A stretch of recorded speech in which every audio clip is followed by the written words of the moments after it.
ole masanal pai suanin kachabai le achu alom he mai lalpa ho in zara hian athute kam hi khat kan sei le thi dona soita angkhan ama a iterate zona te kan sei to angkhan ke ni kan mit a kan mu kan denga kan fiat te sei lo hin kan om thei lo ti an ti angkhan zanina te po ka thiam wang ni lo wa ka fin wang ani lo ani amaro chu pathian thu ka ngai to hian keima a hian min he em thin awang in zanna te po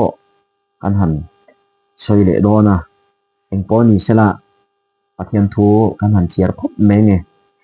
pathian thu keima hian tam taka oma amaro chu chung zinga hian pakhat apoimo wina ka thil ton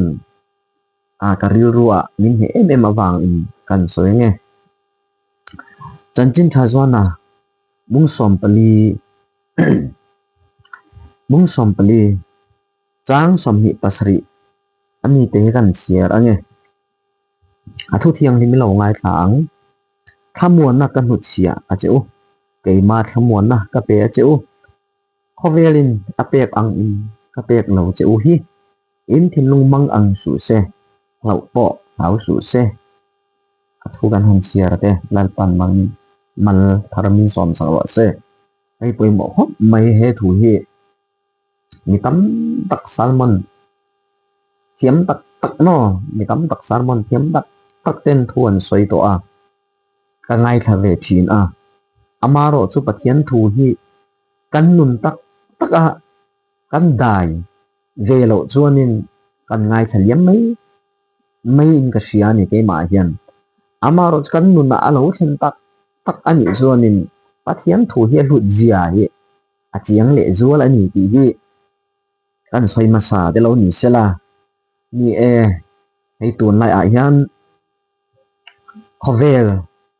thil thiam na te asang ta em mai a chung kwa tim tak le tim taka ompo kan tum to lovin kam hu a heng hi ke chuan apoi ka ti hle a pathian thu atang ka zir atang hian karil ruwa lo om chu he khovel a hianin khwal zin kan du a sum le pai dollar paisa a hlut na lama kal kan du ani kan phanu kan phapa ten po nu chuta pa chuta kazin du chuta kin ho don chumin ha ka thok don ti in nu le pa hne na an dil thin ani kan thiat ang khan amaro chu ke ma chuan ka ti ka u le nau te ti mai ela ka thian te po hi Malaysia te mo khoya emo kal reng su ti hi ka phui thin ani chu eng wangi ka phui na chan ti ni chuan pathian alo ba hi thamuan na om lo lim na om lo lom na om lo ti hi ka mu chian awang in ka phui thin ni ka soi thin ani mi tam tak chu hei tu na hian soi ta ila kan then om Myanmar rama chuanin boina na satak oma diffusion an kala tam tak Australia ate UK ate ram that lo awang tin hun an manga amaro chu chunga hianin kalom em thil pakhat om chu online en sermon an ngai ka thina pathian thu te hi tui ha na mun te tam tak an lo nei nei thin ti ka mu hian kalom em a amaro chu le lam sai kan han en chuan kan pathian thu takan han nge to chuanin lalpan nawan hi na chuan in tinge ti in chung kwa chandam ma in om thina turin long tukro ati tatlak mai ni avan poi motaya tak em he thu di khowela chuan ei le bar kan zong tur tu an ni meu mai ni ma se pathian thai hil thak pathian lam chia kan nun ero chu apoi ka ti a nakina hian idu em du lo em lalpan tok ati huna rem ati huna chuan helei I chua sanang ani chung huna chuanin tu naka chiar takhi mihring hi chu atam zo hi chu nat nain boral hi kan tam zo ka hriani ka chi gre dana chuan chunga hian tun huna athu ka chiar kha thamuan na kan hut chia cheu ka pe cheu ati lal isua tong kam ni I chan le lo chuan apoi don khop mai ni helei hi chu mo in pong nek na ram ania asum nei lal na ram alo ni kau sana po ni na chang kan han en chuan thil ti thei deuh te sum nei deuh te ni ho sa deuh te langsar deuh te kau sana te po ni na chel an tam zo ani eng wangi kau sana te kan hin thei lo eng wangi in khom te kan kem em thin ti han nhảy tua hian trong trai pathian a hian bei se na nun kan nei lo ani pathian a hian nun tui hal na tak kan na nei lo tak em zan ina hian chiang tak nge tua te idam lo ni khwa chuan tu nge I pan thin tu nge ya ule thin lalpan hun tlem te min te ra hian thei to in lalpa lama nun tam zo I mang ang u hun tam zo te ke chuan ka chung le khat te ko le naw te ka thian te po khoya ma khol jin su mi zo ram ma po no ma ni pian na ram ma po ai zon na tam lu tok om te mata na hian hele ya hian ho saki tum su ti hi ke chuan ka fui ani amara chung mi ho sa ti ka va de me ka va soi chian ni lo mo a chan chu eng wangi ka soi na chan ti ni chuan sim le pai kan zon na sat lu tok awang in khom zana po kan in khom thilo tuần ma từ mà em kan ti thin te po an re du mai ni pathian hi kan han nge sak lo tak em atel lo vin eng ma ti the kan nei si lo kan hrekar ani ma se kan pathian biak dan ero chu mangan ni te har san ni te bei don na ni ate nat na khir takan to nia man chang kai chau hi kan tu mani afu lo hi zai na o naw nge tu kan ngai ni chu wang la isuan thamuan na te min hu chia to min pe to mo I chang ve em min pe to si ma si I chang lo me thei sin chu wang ko sum le pai re ngot kan tur ani lo mo la te po kan sak tha lalpa sum ka ngai ne hing thi mi tam dak tan